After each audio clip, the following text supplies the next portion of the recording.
बिस्मिल्लाहिर्रहमानिर्रहीम। अस्सलाम वालेकुम। सैयद याहिया हुसैनी एक बार फिर आप तमाम देखने वालों की खिदमत में हाजिर है और काफ़ी दिन के बाद आपसे मुलाकात हो रही है और एक ऐसे वक्त आपसे मुलाकात हो रही है जब Queen's Park Oval Port of Spain Trinidad test match के 2 दिन के बाद जहां 12 विकेटें गिरी हैं, 610 रन बने हैं और वेस्ट इंडीज़ की टीम के 344 रन के जवाब में पाकिस्तान ने 266 रन बनाए हैं और अब भी टीम पाकिस्तान को उनके पहली इनिंग के स्कोर को बराबर करने के लिए मजीद 78 रन की ज़रूरत है। टीम पाकिस्तान की कारकर्दगी इस वक्त वेस्ट इंडीज़ के लिए यकीनी तौर पर मुश्किलात का सबब बनी हुई है, क्योंकि टीम पाकिस्तान के कप्तान बाबर आजम और इस टेस्ट मैच में अनफिट शान मसूद की जगह लेने वाले अब्दुल्ला शफीक ने तगड़ी कारकर्दगी का मुजाहरा किया है और दोनों इस वक्त तीसरे विकेट पर टीम पाकिस्तान के स्कोर में नाकाबिल शिकस्त 168 रन ऐड कर चुके हैं। बहुत ही वंडरफुल परफॉर्मेंस है जिसकी जितनी तारीफ की जाए वो कम है। और इस टेस्ट मैच के पहले दिन जब पाकिस्तान ने टीम में यक जुम्बिश कलम 1 नहीं 2 नहीं 4 तब्दीलियां की। अनफिट शान मसूद की जगह अब्दुल्ला शफीक फोर्स चेंज थे, फिर आमिर जमाल को ड्रॉप करके इस टेस्ट मैच में डेब्यू कराया गया अवैस जफर का, फिर मोहम्मद अब्बास को ड्रॉप किया गया और उनकी जगह साजिद को शामिल किया गया और खुर्रम शहजाद की जगह पहला टेस्ट मैच खेलने का मौका उबैद शाह को फराहम किया गया। सब हैरान परेशान अंगुश्ते बुदंदा कि भाई ये आपने पहले टेस्ट मैच की उम्दा कारकर्दगी के बावजूद कैसे बाहर कर दिया अब्बास को। हर कोई अब्बास के हक में बात कर रहा था, हर कोई ये बात कर रहा था कि यार अब्बास की तो टीम में जगह बनती है, अब्बास को आपने कैसे बाहर कर दिया। लेकिन 105.4 ओवर की बॉलिंग के बाद जब पाकिस्तान ने वेस्ट इंडीज़ की पहली इनिंग 344 रन पर ख़त्म की तो यहाँ मां सिवाय पार्ट टाइमर सलमान अली आगा के आपके जो 4 प्रॉपर बॉलर थे वो विकेटों के हुसूल में कामयाब रहे और पहला सुख का सांस तो आपने लिया, लेकिन दिल धक धक कर रहा था। सोच थी क्या एक बार फिर हमारी बैटिंग इस पिच के ऊपर जुएल वॉरेकन को फेस कर सकेगी। पहले टेस्ट मैच में उनको ज़्यादा बॉलिंग करने का मौका मिला नहीं था, लेकिन उनको दूसरे ही ओवर में इंट्रोड्यूस कराया वेस्ट इंडियन कैप्टन ने। उसकी वजह यह थी कि जस्टिन ग्रेव्स जो कि इस टेस्ट मैच की पहली इनिंग में वेस्ट इंडीज़ के टॉप स्कोरर हैं, जिन्होंने बड़ी उम्दा कारकर्दगी का मुजाहरा किया वेस्ट इंडीज़ के लिए और उन्होंने जनाब 73 रन की इनिंग खेली। अनफॉर्चुनेटली वो बॉलिंग के लिए दस्तयाब नहीं है और ये वेस्ट इंडीज़ टीम के लिए एक बड़ा झटका था। पहली इनिंग में 5, दूसरी इनिंग में 2 विकेटें टरोबा में हासिल करने वाले ग्रेव्स इस टेस्ट मैच में बॉलिंग नहीं कर रहे, उसका भरपूर फ़ायदा उठाया पाकिस्तान के बल्लेबाजों ने और ख़ासतौर पर दूसरे दिन चाय के वक्फे से मैच के अख्ताम तक हमने बिना किसी नुकसान के जो है वो अपने स्कोर को 266 तक पहुँचा दिया। बाबर आजम 126 गेंदों पर 86 रन पर बैटिंग कर रहे हैं। टेस्ट क्रिकेट में अपनी 10वीं और बहुत तवील अरसे से ना बनने वाली सेंचुरी को वो जनाब चेस कर रहे हैं। अब्दुल्ला शफीक ने 185 गेंदों पर 10 चौकों 2 छक्कों के साथ नाकाबिल शिकस्त 107 रन स्कोर किए हैं और उन्होंने सेलिब्रेट किया है एक वक्फे के बाद बैनुल अक़वामी क्रिकेट में अपनी वापसी को और यकीनी तौर पर यह टीम पाकिस्तान के लिए एक अच्छा साइन है। अब्दुल्ला शफीक का रन्स करना, उनकी तारीफ में ज़मीन आसमान के कलाबे मिला दिए। कमेंटेटर्स ने उनके बुक स्टाइल में खेलने को उन्होंने बड़ा सराहा, उनके वालिद की बात की जो कोचिंग करते हैं, उनके चचा की बात की, उनके क्रिकेटिंग बैकग्राउंड की बात की। बड़ा उम्र करके आए थे वेस्ट इंडियन कमेंटेटर्स। तो अब इस टेस्ट मैच में जहां 2 दिन में 610 रन बने हैं, क्या अगले 3 दिन 9 सेशन में इतने ही रन बनेंगे? ये एक अहम सवाल ज़रूर है, लेकिन उससे बढ़कर यह है कि जहां बाबर आजम और अब्दुल्ला शफीक अब तक तीसरी विकेट की नाकाबिल शिकस्त शराकत में 168 रन जोड़ चुके हैं, वो इस शराकत को कहाँ तक लेकर जाते हैं। और वो पिच जो कि एक ऐसी पिच लग रही है जहाँ पर फिलहाल तो बॉलर्स का जादू चल नहीं रहा और ना तो अब्दुल्ला इतने परेशान हुए ना बाबर इतने परेशान हुए। 2 ज़रूर ऐसे मौके थे जहाँ क्लोज एक सिंगल लेने की कोशिश में नॉन स्ट्राइक एंड पर अब्दुल्ला बाहर थे, बाबर भी बाहर थे, लेकिन गेंद जो है वो स्टंप से नहीं टकराई, वरना शायद इनकी इनिंग का खात्मा हो जाता। अदरवाइज दोनों बहुत अच्छा खेले हैं। अजान अवैस ने 50 किए हैं और हम वेस्ट इंडीज़ की बात कर रहे थे कि पहली इनिंग में उनके 344 रन में 176 पर पहले 5 आउट हो गए थे, लेकिन आखिरी 5 खिलाड़ियों ने स्कोर में 171 रन का इजाफा किया। तो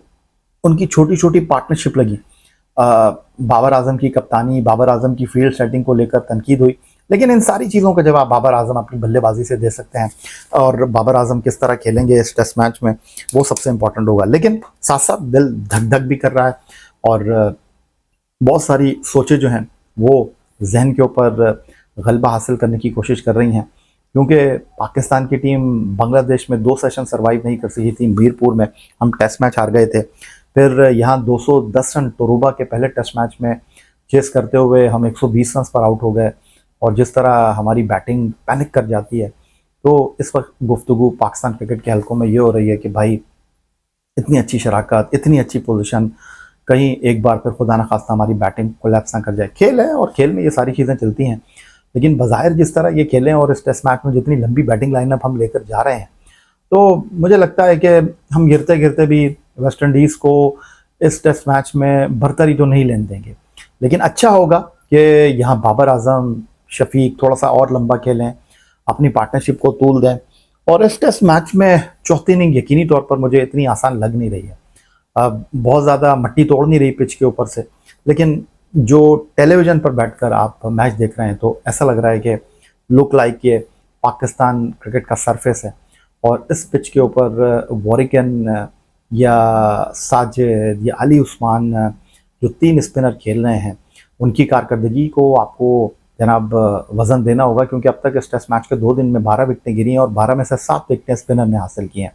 तो इस टेस्ट मैच में स्पिनर का किरदार तो होगा। इस टेस्ट मैच में 2 स्पिनर पाकिस्तान का खिलाने का फैसला बुरा नहीं है, लेकिन अब देखना ये होगा कि इस टेस्ट मैच की पहली इनिंग के ऊपर पाकिस्तान टीम की फतह का और इस टेस्ट मैच के फैसले का इन्हिसार मुनहसर है। किस तरह पाकिस्तान की टीम अपनी इनिंग को बनाती है, इतनी लंबी बैटिंग लाइनअप लेकर खेलने का अब जनाब रिजल्ट हासिल करने का वक्त है। अगर 30-30, 35-35, 1-50 आपको आगे मिल जाता है, क्योंकि साजिद भी अच्छी खासी बैटिंग कर लेते हैं, तो पाकिस्तान टीम को वेस्ट इंडीज़ के खिलाफ इस टेस्ट मैच में 150-200 की लीड लेकर जो है अपने आप को मेक श्योर करना होगा, अपने आप को साउंड एंड सिक्योर करना होगा, क्योंकि यकीनी तौर पर अगर आप किसी टीम के खिलाफ पहली इनिंग में 100-125 रन की लीड ले लेते हैं तो वो दबाव का शिकार तो हो जाती है। और वेस्ट इंडीज़ की कोई इतनी बड़ी बैटिंग लाइनअप तो है नहीं, कोई इतने बड़े नाम तो उस टीम में है नहीं। उन्होंने जो आपको पहले टेस्ट मैच में हराया, आप अपनी गलतियों से हारे हैं पहला टेस्ट मैच भी आपको जीतना चाहिए था। लेकिन ये कहना कि जी बस सब कुछ ठीक हो गया है, बाबर आजम का बल्ला चल गया, बाबर आजम का पहला टास्क तो ये है कि बाबर आजम इधर 100 करें, और वो जो 2022 से टेस्ट क्रिकेट में सेंचुरी का इंतज़ार कर रहे हैं उस इंतज़ार को ख़त्म करें। और यकीनी तौर पर अगर वो रन्स करेंगे, यकीनी तौर पर अगर वो लंबी इनिंग खेलेंगे, तो एक कप्तान की हैसियत से अपनी टीम की नैया को पार लगाएंगे। अब्दुल्ला शफीक ने तो जनाब सुख का सांस लिया होगा, एक बार फिर उनकी जान में जान आई होगी, लेकिन 2 बैक टू बैक नाकामियों के बाद इमामुल हक जो हैं वो थोड़ा सा टेंशन में होंगे। तो अब देखना यह है कि हमारे पास सलमान अली आगा, मोहम्मद रिजवान,